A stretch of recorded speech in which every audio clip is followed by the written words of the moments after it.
Hello, everyone, and welcome back to another chapter of Experiencer Interviews. And today we've got an amazing story coming to us from across the pond. We have Christopher Cook on board today. Christopher is a self-employed gardener based and living on the Isle of Wight, which lies on the south coast of England. For around 10 years, he has been researching into his abduction experiences. Although he has not been regressed by a professional hypnotherapist, he was able to remember and tap in to four experiences in life. The first experience as a 3-year-old, almost four, the second in around 1987, the third in 1991, and the last experience in 2003. In the early 90s, he wrote many short stories, one of which was called Voyager, a science fiction story, and to this day, he has reason to believe the Star Trek franchise utilized his story. He's an all-around good guy who helps many in his community, from gardening to occasional performing musician, and during the evenings, a keen interest in the disclosure movement. He is also a creative person, having studied art and creative writing in and out of education. So, Chris, thank you so much for coming on today. Thank you very much for having me. It's a privilege to be here. Now we've had the chance of speaking before the interview, but your story started off as a child. Could you get into that? Talk about your upbringing. What happened to you as a kid? Did you talk about talking about ET something common? Did you have like ghost stuff happen in your house? There were kind of in the 80s, sort of mid to late 80s. I did see a little devil appear sometimes, and I'm not sure whether I was asleep or dreaming, and it used to really bother me, and and I had another time where I thought something was in my head and that it really wanted to do me harm, and this was for an hour. What? Uh, and my mum came into the room, says, "Oh, don't be stupid, go to bed." But it was something from afar, trying to affect me, and so there have been sort of little things in my upbringing that is very interesting. Yeah. Really? So So you were in your bedroom, in your bed, and you saw this little devil appear in your bedroom? yeah, it was a few inches tall, and I don't know. I mean, it seemed to be kind of quite threatening. Okay. But yeah. Yeah, Wow. growing up in Wiltshire was great. I mean, we had very tough times as well from a working class family, and it was never easy to make ends meet, like a lot of families. Uh, but the good times always outweighed the bad. Had some good times growing up. Uh, my parents divorced I think it was around 6 or 7 they divorced. Don't quote me on that, but they split up in the late 70s, early 80s, and it was in the Christmas of 1980 that my dad was given uh, temporary custody of us children, us, me and my two sisters, and we went on a trip, and I can't quite remember where, but I remember we went to an amusement park, and we played on the coin machines, the slot machines, and yeah, it was good fun. And we came back, driving back, and something happened. I'm not sure quite what. Um, the next thing I remember was uh, waking up in the car, and my dad was driving very frantically. Uh, don't know what happened. My sisters were taking my pulse. They asked my name, and which I replied Christopher, and got back to my auntie's and uncle's house, and they kind of calmed the situation down. Uh, Days afterwards, us in the family, we agreed not to talk about it. So to this day, well, now I'm disclosing it really, that it's happened around that time. And coincidentally, it was around the same time as the famous Rendlesham incident. And I think in North America as well, there was another incident of alien encounter. Uh, Around that time, I think there was lots going on with the Cold War and aliens, and yeah, very interesting time. Now that what age were you when that happened? I was almost three. My birthday's in February, so that would have made me 3 years old. Well, Yeah, don't you find it strange that something so horrible happened that your entire family had to pledge to not talk about it? Because if it was something health yeah, related, wouldn't you want to know? yeah, that's right. After that, I did. My mum did take me to the doctors. Also took me to a clergyman as well, uh, because I think the incident left 3 dots in the back of uh, just about there. Holy Around, moly. and I mean, you've seen lots of different pictures of others that have had very similar markings. So these encounters do leave some kind of physical trace of what's happened. Uh, yeah, so it's very strange that the family had this pact. I suppose it's because it was taboo, and I think it still is to a certain extent taboo. But people are a lot more open about it now, uh, and it's great to see other interviewers on your show who've come out, so to speak. Yeah. Did you ever were able to take a photo of those 3 dots? I don't think I'm not sure actually. I've tried asking my family, but they kind of close up on things, and I mean, I respect that though, in a sense. You know, each to their own, really. Yeah, well, there's a lot of people that I had on had triangle markings, puncture wounds, let's say. And when I said holy moly, really, because you're the first, at least to where you were pointing to, in 2015, I believe, um, I did a C5, and nothing happened. But the night of that C5, like a few hours after going to bed, um, and this was, I think, on New Year's Day now of 2016. I woke up at 1:11 a.m. The basic like angel number. I woke up to an electric shock just behind the ear, but on the skull, but really just behind the ear, and the size of a finger, let's say. And the shock was really electric and powerful enough to wake me up. And I thought somebody was in the room, so I started kicking in the air like a dead chicken. And after like a few seconds, realizing nobody's in the bedroom, I turn around and look at the clock, and it's 1:11 a.m. So something might have happened. They might have, after, since I did a C5, they might have said hello. So that could have been their way of like waking me up after of an abduction, because I've had other people on that were woken up after an abduction from with the help of an electric shock. So I found that really fascinating that you were pointing to the same area. That's very interesting. Yes. Yeah. So after the age of 3.5, 4, what happened? Did things sort of die down a bit?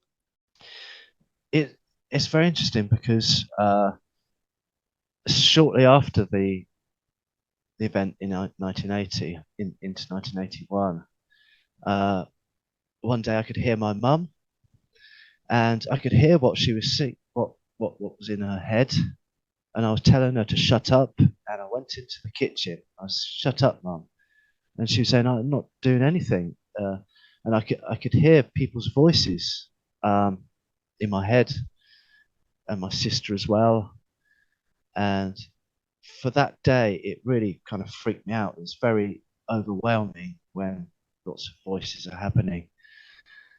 And in the coming months, my mum,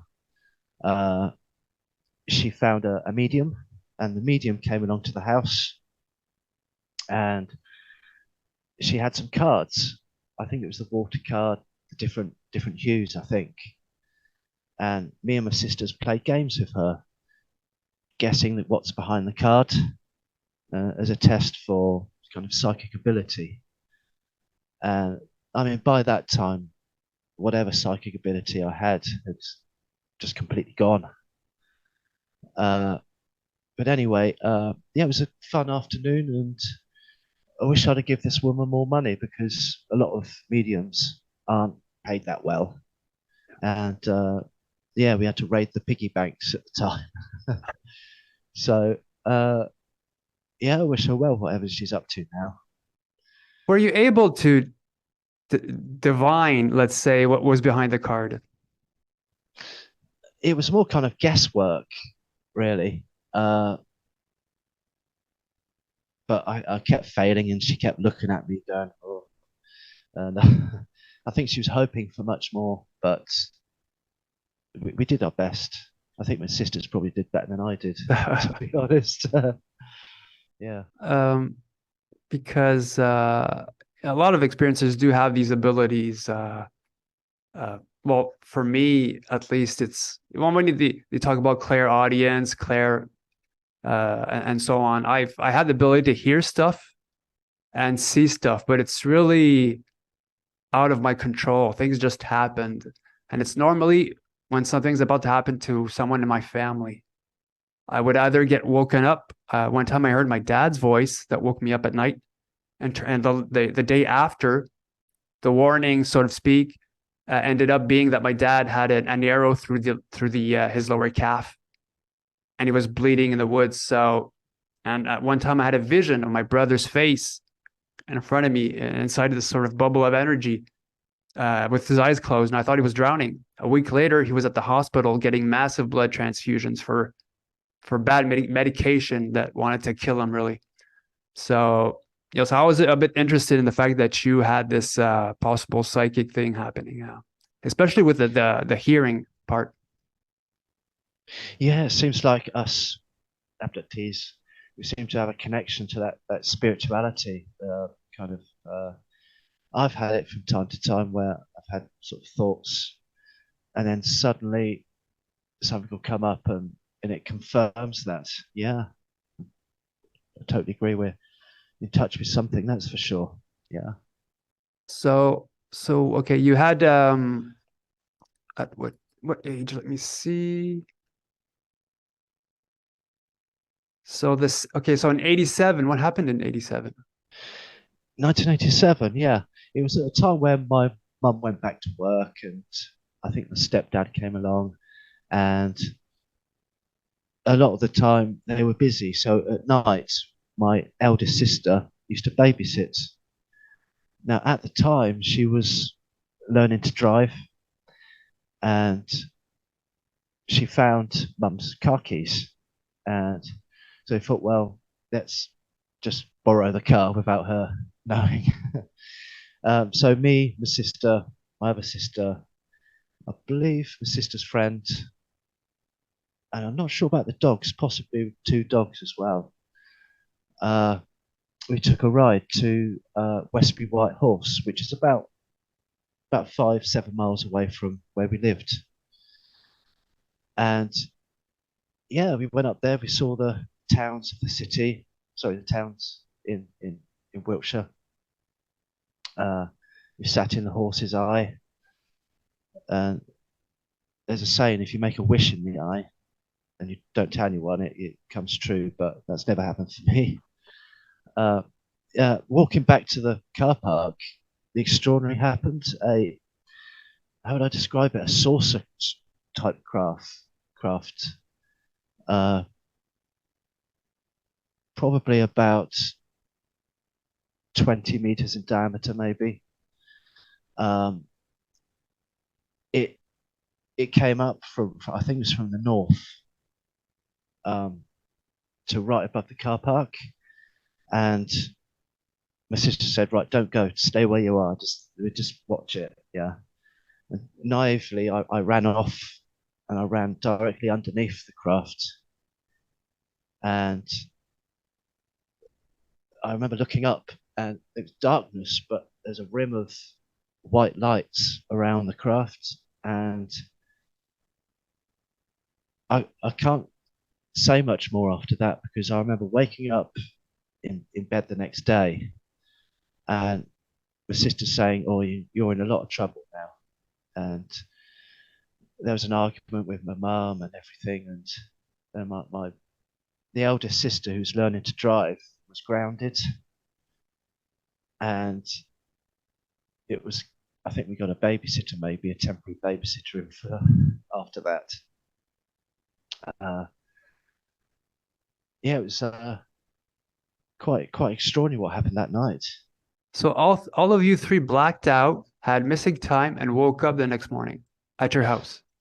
Um, I assume they didn't blank out. They probably, do you know what? I'm not quite sure. I've asked a few times, but to no avail. Uh,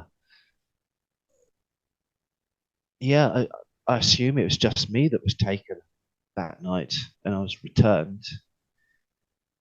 And obviously, they got the stick for it, Yeah. so to speak. Yeah, yeah.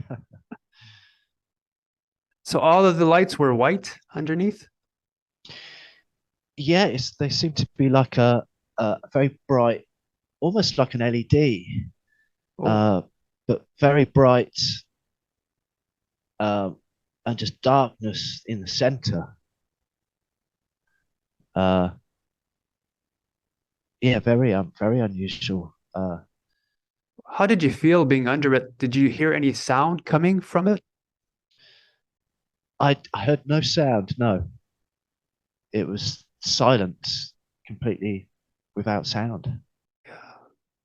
So how long did this sighting happen? Uh, Probably only a matter of maybe 5 minutes, maybe less. And I can only remember what I can remember. Uh, Obviously, it's probably still taboo for my family. Because I had two sightings when I called in two craft, and both of them lasted for about a minute because the craft did a flyby. Now, did your UFO came into you, or did it just appear above your head? It it appeared above the car park area, which is a little bit further over from the White Horse itself. I think there's a quarry as well behind the White Horse, but it wasn't over there. It was above the car park. Yeah, Okay. yeah. Wow. So you don't remember being on the craft? And not at all. I met a hypnotist about 10 years ago, but I just kind of chickened out at the time. It's something I'm open to do, but I think at the right time, I'll maybe take that step. Yeah. Okay. So what happened after that? Did other experiences happen to you? I was wondering, did you ever see ghosts? Because England, there's a lot of ghost stories, a lot of houses that are haunted. So I was wondering if you ever had that type of experience. Um, no, not really. I can't think of any sort of ghostly experience. Although I've always felt kind of a spirit surround me. Uh, yeah, I think when my grandparents died in the late 90s, a lot of things happened, like the TV coming on without, because it was their TV that we kind of inherited. The TV would come off and on, Really? and we'd hear, me and my sister would hear tapping at the wall, and we kind of sort of sensed it was gran and granddad. So Okay. yeah, it was them kind of granddad cook. Yeah. Now they do that. Yeah, it's quite common that when we got family members or friends that die, they do come and try to show us that they've passed on. Um, Ah. so you sent me two images about, I think one there's a house and one, yeah, a red car.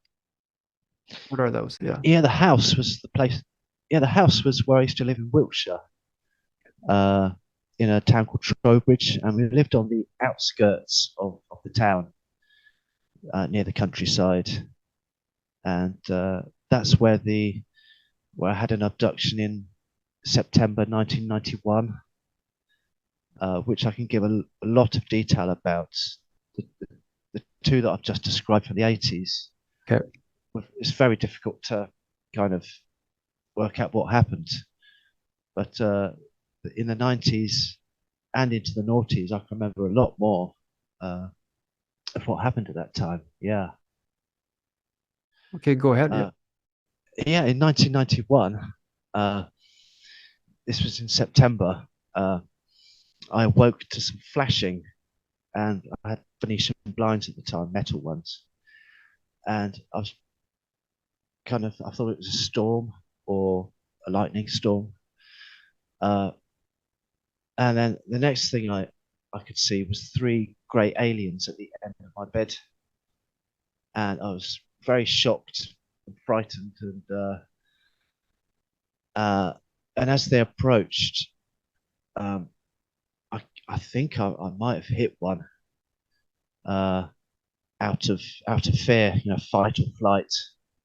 Um, at which point they said freeze to me, so I completely froze, paralyzed in a sense.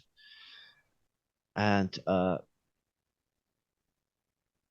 I think what happened then is they came over and they touched me. I think it was on the forehead, and I can remember shapes, different shapes going through my head, uh, and it got to a point where it's very painful. So I just backed off from it, and then they told me their names, and I can't quite remember their names. Uh, and they told me they were atheists, that they no evidence that God existed. Uh, I try to think. They asked me the famous Drake equation, which is how many civilizations do you think there are I think it's the galaxy, not let alone the universe. And I remember some trolls came into the house, and they're hooded trolls. I think it was a brown kind of a canvassy, and one of them turned, looked at me. Uh, they on In churches in England, you have these grotesques that are up near the roof or on the wall, and they looked about like the grotesque that you see. Um, Oh, yeah, yeah. and they came into the house, obviously looking for something. Um, the next is quite vague. I can't quite remember, um, between that, because the next thing I can remember was meeting a man, and he introduced himself, which I can't quite remember his name. He introduced me to a girl called Angelina. He said, "This is Angelina. Say hello." So I said hello. She said hello back, um, and we talked to each other. Um, uh, he said, "Well, tell us a bit about each other." So we did. Uh, and I think he asked her to take her braces off. She had braces on at the time, which she did, took her braces off. Um, then the next thing I remember was being in some kind of, it's a bit like a fish tank in a sense. Um, uh, and Angelina seemed to be doing like somersaults right next to me. And I just felt sick. I really didn't like being in there. But Angelina, uh, yeah, somehow we got out of that environment. Um, and the next thing was being on a flat metallic table. Um, and I could hear voices and of people really not liking what was happening. Uh, a needle went into my eye just there. And for many years, I've had a like bump. I can still feel it very slightly. Um, Ever since the experience happened, there's been a little bump in my eyelid, and yeah, like a lot of experiences have the same thing of having these experiments done on them. As you know, yeah. Okay, could you, before we jump ahead, could you describe the three grays that were in your bedroom? The three greys. Uh, I would say about 3 to 4 foot tall. Uh, but black eyes. I remember the black eye, big black, very small features. Uh, Very small nose. And a tiny mouth. Yeah. Were they wearing anything? It looked like they weren't wearing anything, but perhaps it was a suit, perhaps it was some kind of covering. Uh, I mean, lots of other people think the same thing. Yeah, yeah. And the trolls, like they were hooded, but could you like describe, how they looked? The trolls, they kind of looked quite menacing. They didn't really feel like they wanted to get like the Greys did. They were interested in me. The trolls didn't seem interested in me at all. They kind of, I suppose, wanted to be in their own group. Uh, yeah, very. I mean, it's a bit like the Wombles you have in England, the fictional characters, the Wombles, where they just come and collect things and they Okay. don't really want to be a part of society. Okay. But yeah, they seem a bit like that. Yeah. Now you woke up in a fish tank. Were you totally submerged? It seemed like it didn't seem like water. It seemed like something else. Um, Either an atmosphere or I'm not totally sure. It felt very foreign though, very different. Like uh, this weightlessness. Um, Could of you have been in a sort of anti-gravitic environment, like in space? Yeah, it could well have been. It could well have been some kind of anti-gravitic. Yeah, So I've had people yes. on that were in fish tanks that they could breathe the water ish, a bit like being in a womb. Mhm. So, and some of them were in these type of pods that were used to being transport that they were as a human they couldn't tolerate the space travel. So certain ETs would put them in these sort of tanks. It could have been like pressurized tanks that helped them move around, but I thought that was interesting. Yeah, that seems to overcome certain kind of science of traveling between the stars. Yeah, Yeah. yeah. Now you've had these procedures done on you before a lot of the time. Cedars. What do you mean by that? Sorry. Procedures like you woke Oh, up being yeah. on a medical table. You did you did were you aware what was going on and all around you? Yeah, somewhat. Yes. I could hear voices. I couldn't see anyone because I was kind of. It seemed like the whole event in September '91 that we were kind of controlled mentally so that we didn't overact in such ways that would jeopardize what they were doing.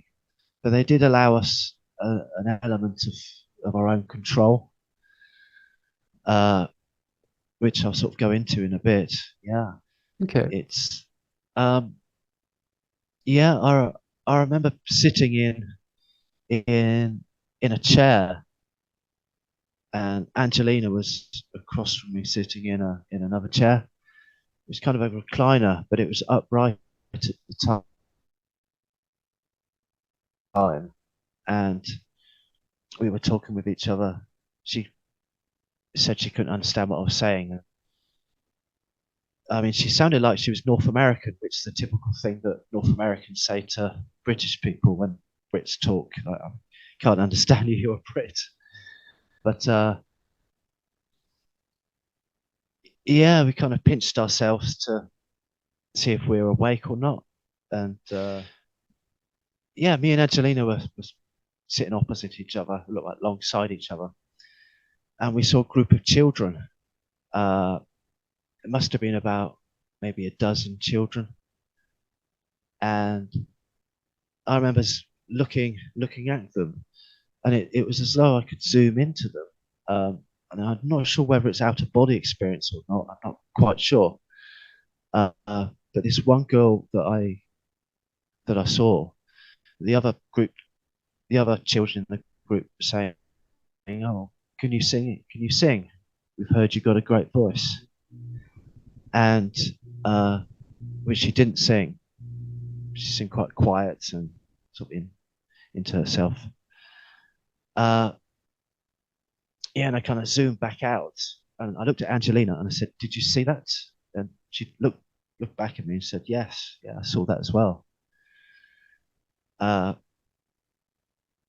and I think what happened, a man came in, and oh no, no, I do apologise. A grey came in, and a grey had a doll, a tiny little doll, and started playing with me and Angelina. And this doll came to life, and it made us laugh to the point where, you know, when you're laughing so much your belly hurts. It was like that. And then it turned on us, the doll, and I could see its teeth. It just turned into a monster, which made me and Angelina cry. Uh, very disturbing. And suddenly a door opened and a man came through and said, "Oh, you shouldn't be playing with the children." And so the grey just ran off at that point. Very unusual, strange. Yeah, I remember me and Angelina uh, after that were alone together, uh, and I have to say we were very intimate with each other. Um, well, I'll say no more. Uh,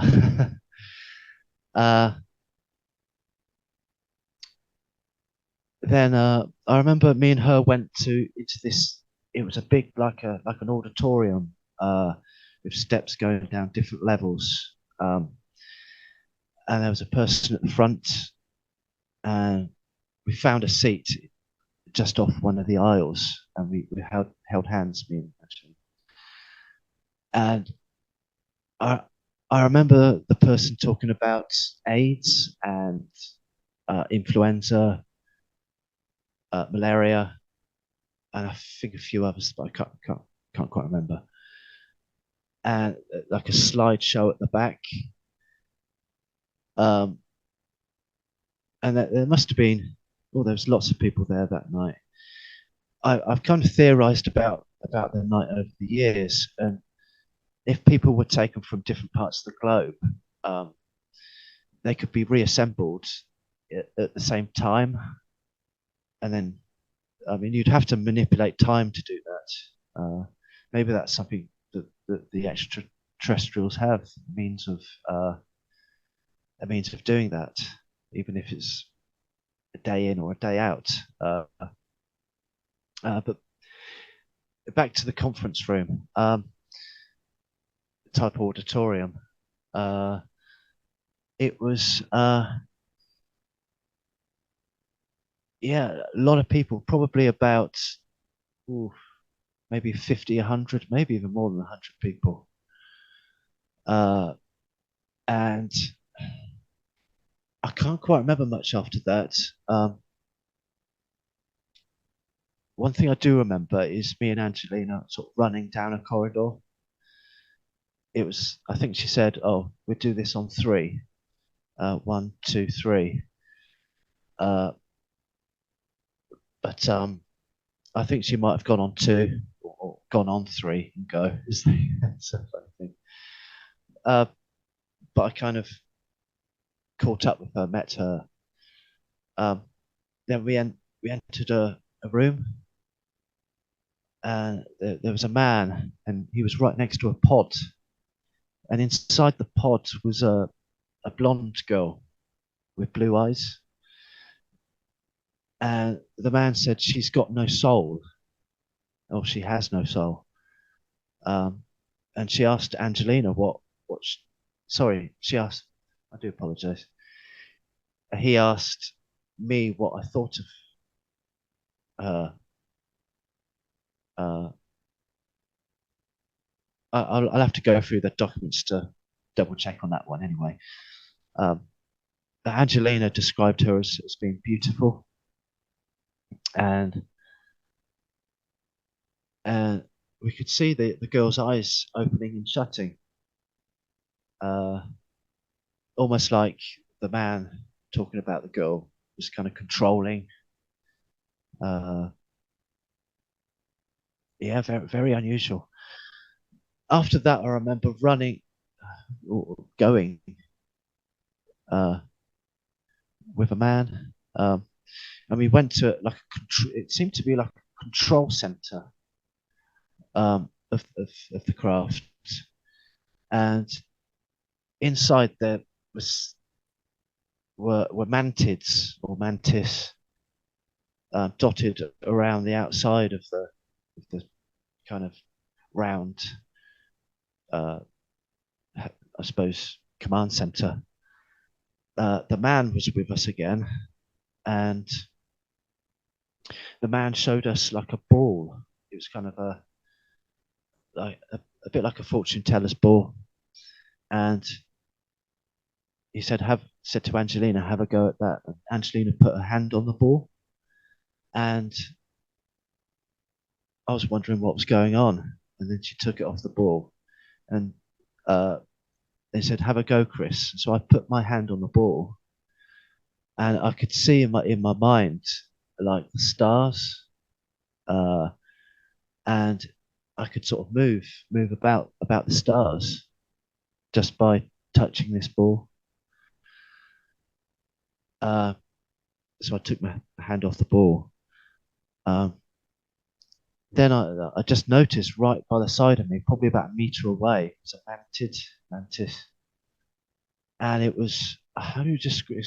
The most exotic thing I think I've seen. It was a kind of minty white, kind of minty with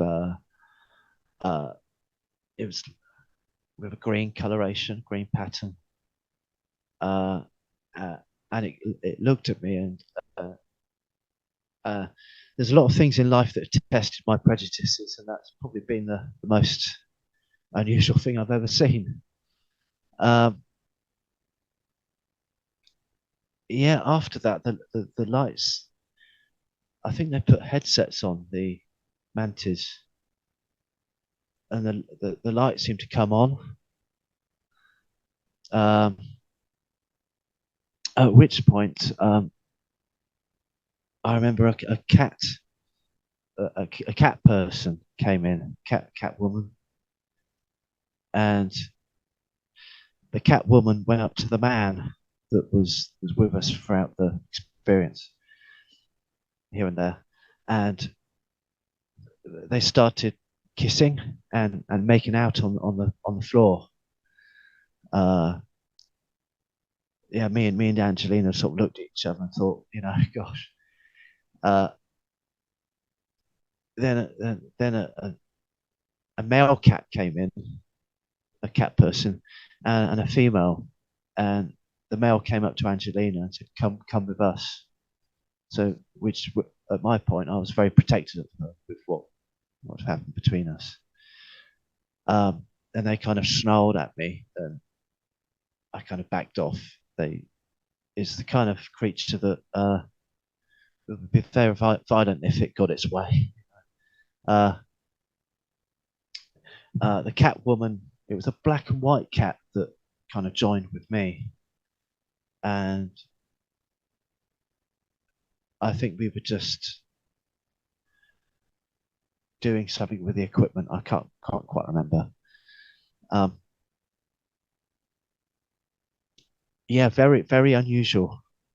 I mean, these things that have happened to me, it kind of defies kind of normal rationality. I'm normally a rational type person, but when you have these things that happen that defy explanation, it's a completely different world. I mean, I've been to Thailand and other places, and it just doesn't compare to the extraterrestrial experience. How old were you when this happened? I was 13 at the time. Wow. Oh, yeah. Yeah. Could you describe the man? Was he wearing anything? The man, I know he had dark hair. Um, he had dark hair, very, um, yeah, very. It's hard to describe it. I suppose a bit like a headmaster trying, because we were all kind of we seemed to be grouped up in groups, different groups, and So he he seemed to wasn't he be. wasn't military. I'm not sure. I've had my inklings about who it might be, um, but no, I don't know. Don't know who it was. No. How about the Mantids? How tall were they? Were they wearing anything? They were sat at the time, and or laid down or whatever they position they're in. Uh, so I can't tell you the height, but from the size of the head and the extremities, they were quite tall, kind of 6, 7 foot maybe. Did you get a good glimpse at their hands? Did they have the normal type of mantid appendages? I can't quite remember the hands, but I remember the face and the torso very well. How was the mouth? The mouth, it was kind of like there wasn't kind of a lip or anything. It was just a flat kind of a uh, protrusion. Yeah. Wow. Now, being 13, having these two make out, especially like one male, one human, and a cat person. Now, did you figure out why they did this? I'm not sure. Like I said, I think there was an element of control, um, possibly. Um, I don't know. Maybe maybe it's maybe they've met before and they've been coupled. I don't know. Yeah. Well, you'd expect that, they'd go somewhere else in a room, but to do it in front of two kids, I suspect it might have been to get a sort of reaction out of you. I don't know. Yeah, yeah. I'm not sure what happened to Angelina, but we did come uh, get back together again. She kind of left the cat people, and it, the last thing I remember uh, being on the craft, whatever the craft was, or wherever I um, was being on the table next to Angelina, similar to the metal medical tables. And she said to me, "Remember me, or remember tonight," in which she was parted from me. And pretty much the next thing I remember was waking up in bed, back in bed again. And the grey aliens were there, the three that originally came in contact with me. and they said uh, they said we might be back one day, but it's not up to you. And then they left. They left. I kind of fell asleep again, and I woke up and I looked out the window, and there was an owl sitting on the fence opposite my neighbour, opposite the house, and it was just perched there. I think it was a barn owl or a tawny owl, and I was just transfixed by it. And yeah, I ended up going back to bed. Uh, I woke up the next morning and I had a smell under the armpits. Uh, I've smelt lots of things in my time being a gardener, but nothing that kind of stenchy kind of. Uh, and my underwear was right next to me, uh, and it just felt like something had happened, something physically. So you brought back perhaps a chemical from the ship, and you were being, I suspect, you were naked on board the craft. So they brought you back naked in the bed. Yeah, yeah. I mean, throughout the whole experience, well, I think during September, it was still quite warm in England. So my mum used to say, "Oh, wear pajamas or just put a sheet on the bed." But I just used to wear briefs at night, and I think Angelina was in pajamas. Uh, but yeah, I was kind of naked throughout the whole, event really. Yeah, Did you get a good glimpse of the consoles, the technology that the beings were using? a little bit. The Mantids seem to be looking through, like, I mean, very similar to Star Trek when Spock looks into the scientific device, the original series, that is. A bit like that, they were looking into these, and it was more. I couldn't see any kind of buttons or anything moving, or any, but there were certainly devices there. Yeah, I mean, the ball that me and Angelina touched. Yeah, very interesting. How was the temperature on the craft? It was it was a little bit cool for my liking. Uh, it wasn't humid. It was very kind of dry and cool. Um, yeah, and it was mostly kind of dimly lit. It wasn't kind of bright lights or anything, but it was kind of very dim, just light in different areas. Yeah, yeah. Okay, so did you see if where the lightings came from? They seem to be coming from the ceiling and the walls. Yeah, Yeah, yeah, yeah. common theme. Yeah. Wow. Wow. Yeah, I can't imagine going through that at the age of 13. We're barely starting out in life and absorbing the environment, and you've been taken, going through the procedures and so on. It's crazy. Yeah, I mean, the hypnotherapist said that, they could have left an implant. I've never looked into it, but sometimes they'll leave a crystal or they'll leave uh, something metallic, metallic device or crystal. Uh, yeah, I'd be interested to find out. I've been through airport scanners in the past, and Yeah. I've always seemed to set them off for some reason. So maybe it's that. Okay. Did you ever Yeah. come back from those experiences with and realize that you have had these weird markings on your body? Yeah, yeah.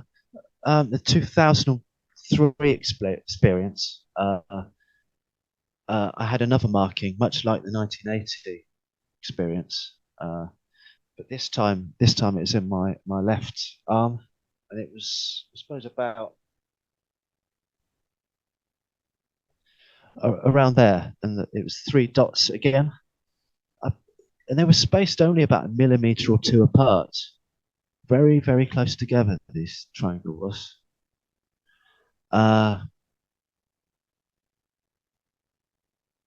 yeah, very interesting. So what happened And during that, that event?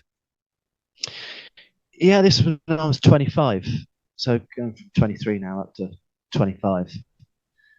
Uh, I was coming back from a friend's house.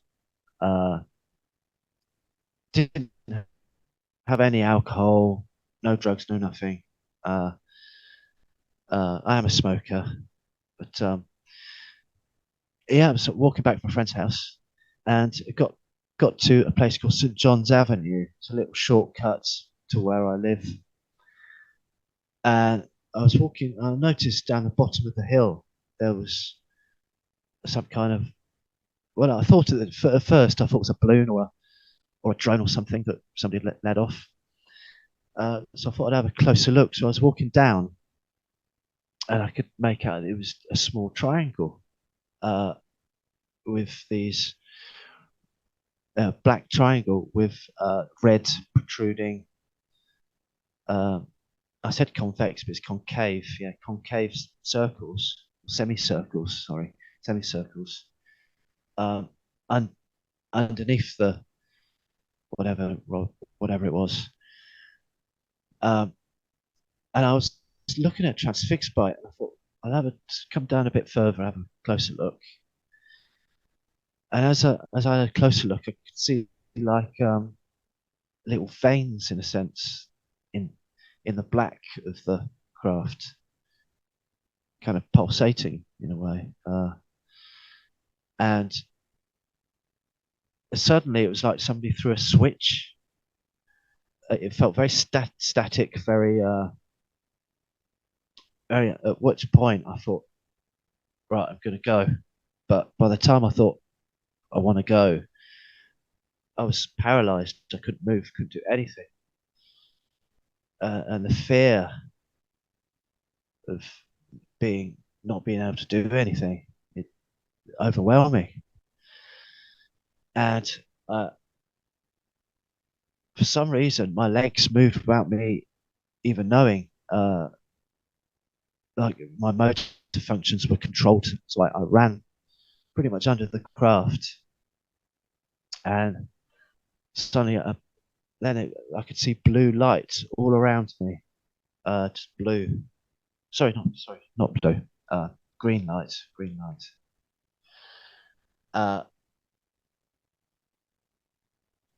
The next thing I remember was being in I know, very hot, humid, very, it kind of dazed my eyes for some reason.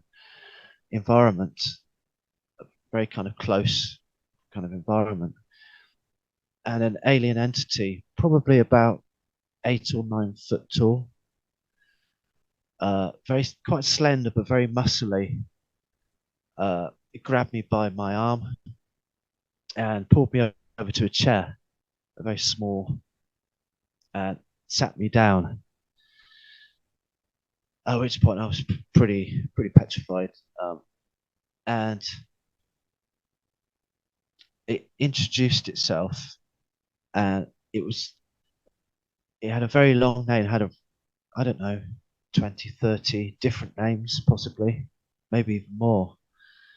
But I did make out one of the names, which was Shiva, which goes back to Hinduism, obviously. So, and yeah, it grabbed me by the throat, and it said I could kill you, but I'm not, because you're beautiful. At which point it took its hand away, and it took out a Chinese thumb screw, and it connected with me on my my right hand.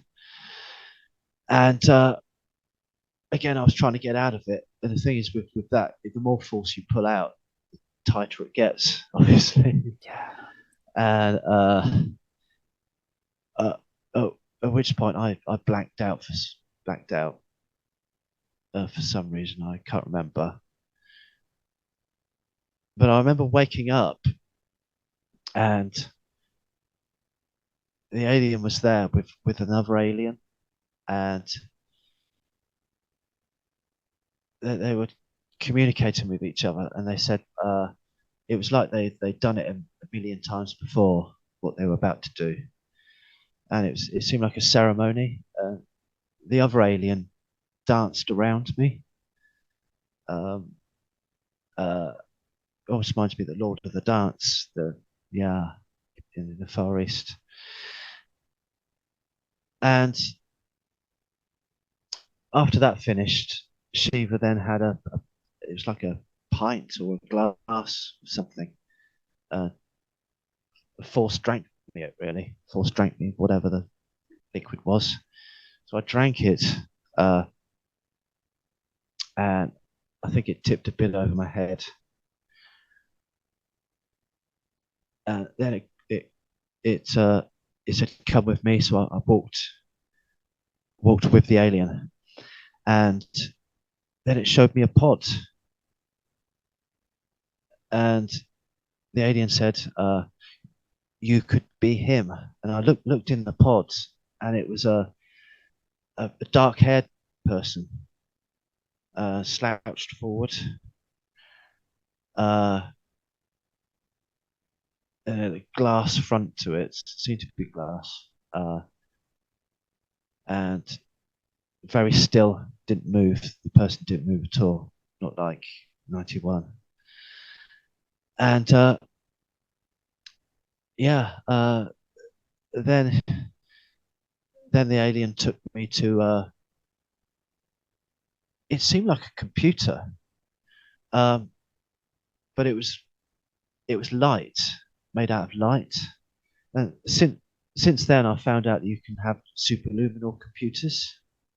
It was a bit like a quantum computer, but with superluminal, it's more to do with light, the interaction of light. And whatever this computer was, it seemed quite interested in me. And not even I'm interested in myself, but it seemed very interested in me. And anyway, the alien took me to a bar, and I had to hold the bar, and the computer said to me, "Stand still." So I stood still as I could. And the next moment, I don't know, it was midair. And then I fell to the ground. It felt like they dropped me. It felt like they put me down and then just dropped me.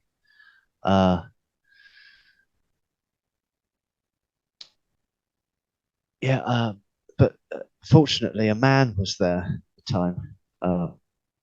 Along now, I'm back on St. John's Avenue, and the man came over to me, and he had some smelling salts, which he went under my nose, and I kind of gained some consciousness back.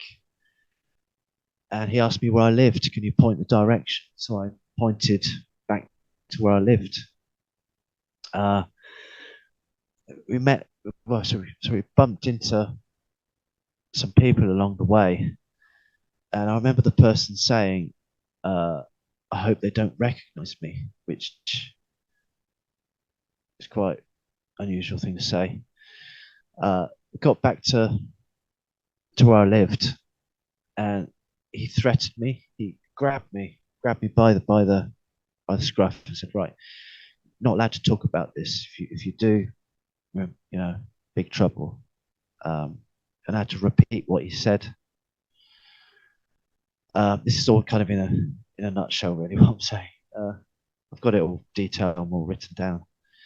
And he had a pendant. I think it was a Star of David. That's right, pendant. So I'm assuming he has Jewish links, or is a Jewish person. Was this man? Was he like a British citizen? Did he have an English accent? He seemed to, yes. he seemed to have a British accent. Yeah, yeah. Um, Getting back to the triangle, how high was it and how big was it? Right, the triangle. Uh, I would say it was kind of just below, well, just below second story, or around the height of the house. Wow. And it, but it came down low to kind of the height of like a large truck height, that kind of Okay, height. that's very close. Uh, and yeah, the blackness of it just struck me how, as it struck a lot of other abductees that people that have encountered them, how out the blackness of it, it was very unusual. Yeah. All I can remember was the red lights. Uh, I am assuming that there was something green that was coming down because there was green light all around me. So in the picture, I showed a green light coming down, but I can't verify that it was a green beam. So I mean that is an assumption, the green. But the craft itself, yeah, that's what I saw. Yeah. How were you being beamed on board or lifted on board? What happened? I think I was lifted. I think I was to a certain extent. Yeah, yeah. And I was lifted back down. Mm. Could you describe Shiva? Uh, I'm glad you said that because I remember something I missed. Shiva asked me to look into the eye, and Shiva had an eye that was horizontal that went down. I think it was horizontal, and it opened. Uh, quite extraordinary. Asked me to look into it, and I tried to close my eyes, but it was as though they opened them for me, and I was under no control. Uh, yeah, Shiva, like like I said earlier, very red, slender, muscly, um, but almost devil-like in the face. Uh, for me, it looked probably the most threatening thing I've ever seen. Yeah, Was she wearing anything? Logo, symbols?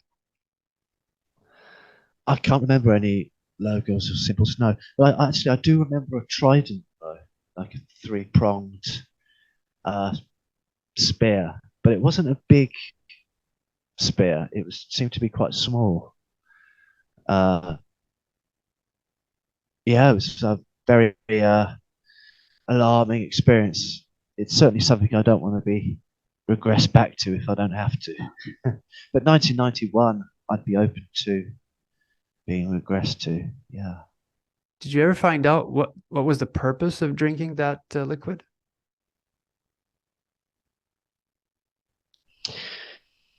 I've, I'm not sure. I theorized about it in the past.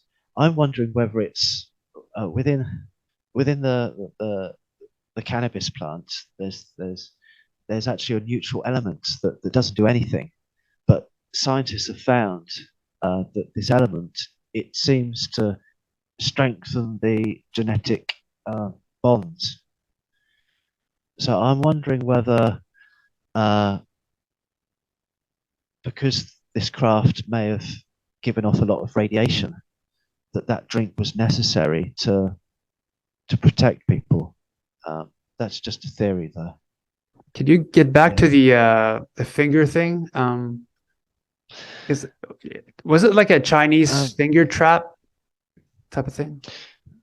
um, yeah, it was just like an ordinary finger trap that you'd see uh, on a street corner. Yeah, Okay. in India. Yeah, So was this utilized to help communicate mentally with Shiva? possibly yes. In fact, I'm glad again because Shiva did at one point touch me uh, again on the forehead.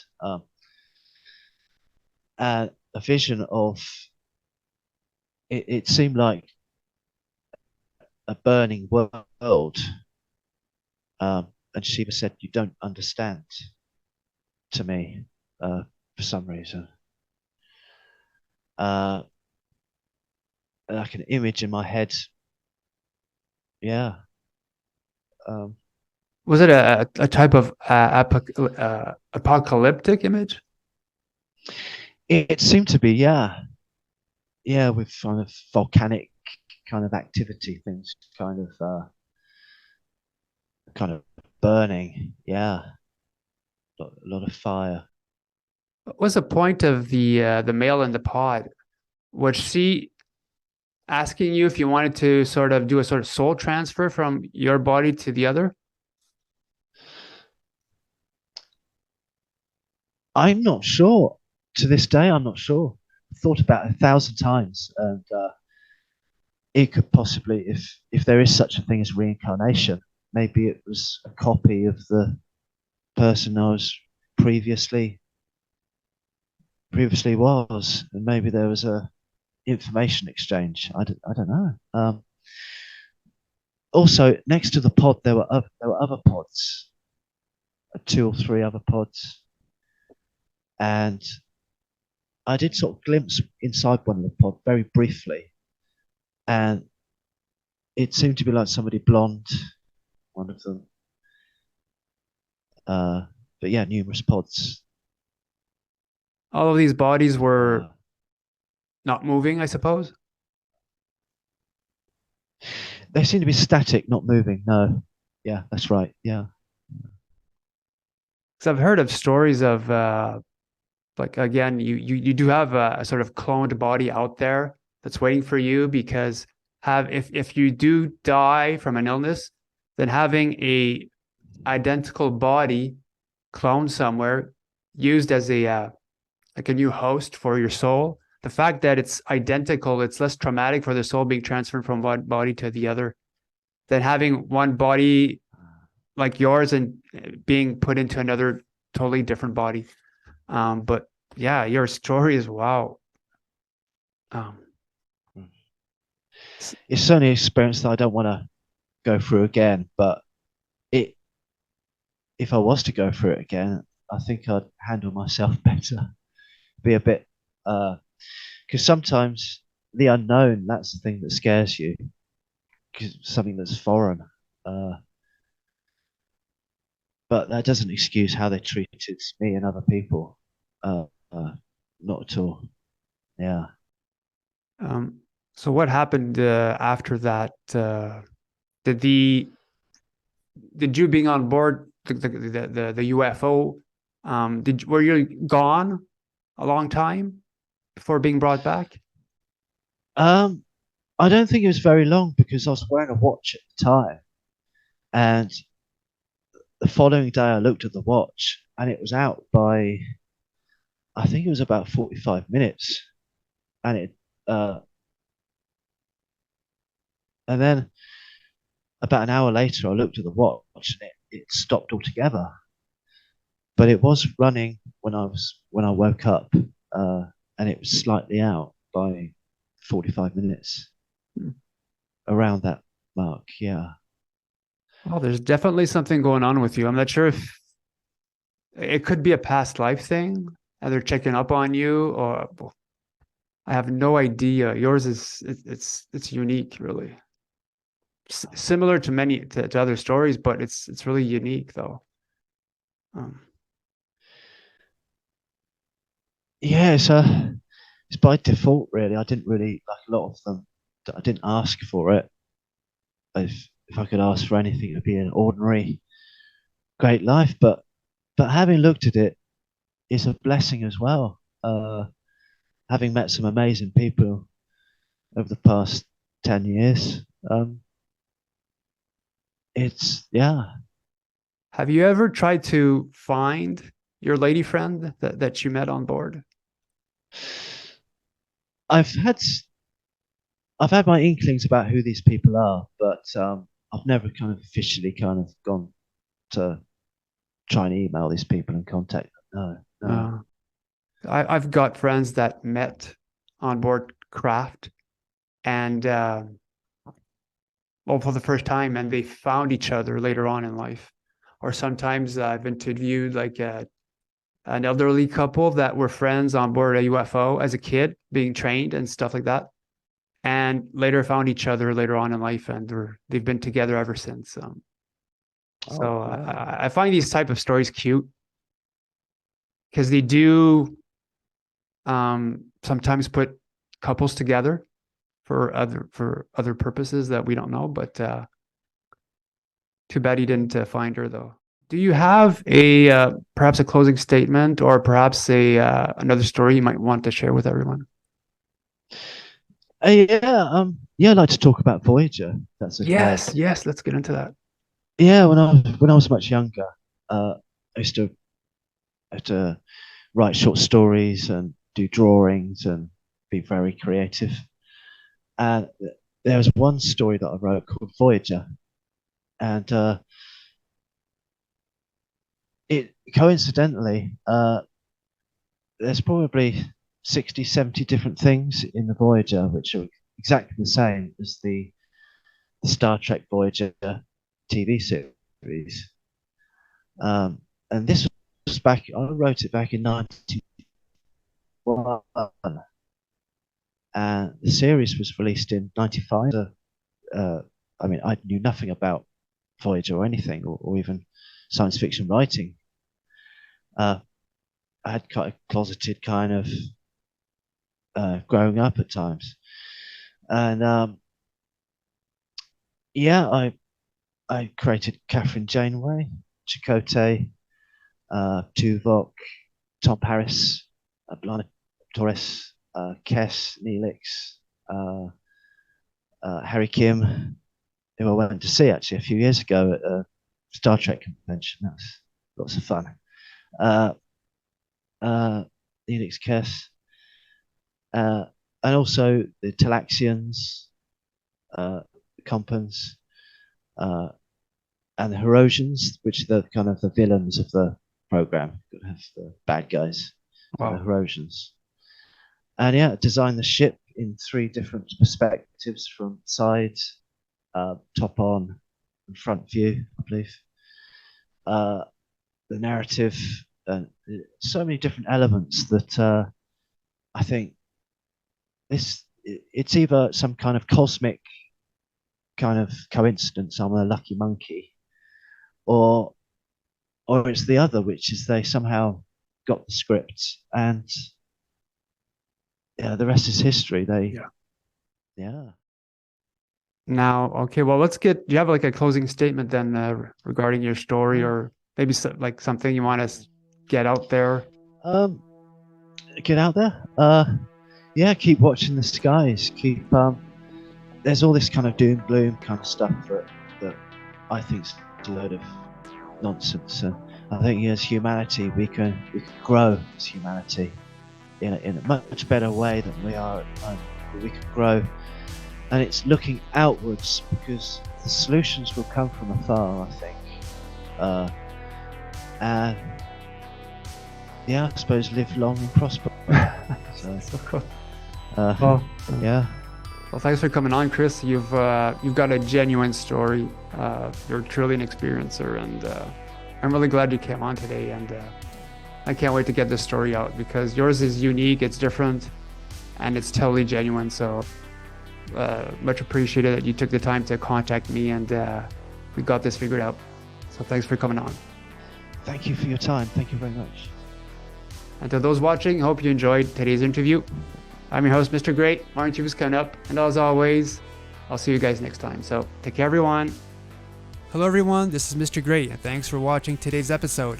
If you are an abductee, contactee, or experiencer, and you believe that your story could help others, please feel free to contact me through my YouTube channel email. When it comes to experiencers, the ET phenomena, and the future, remember, truth will out.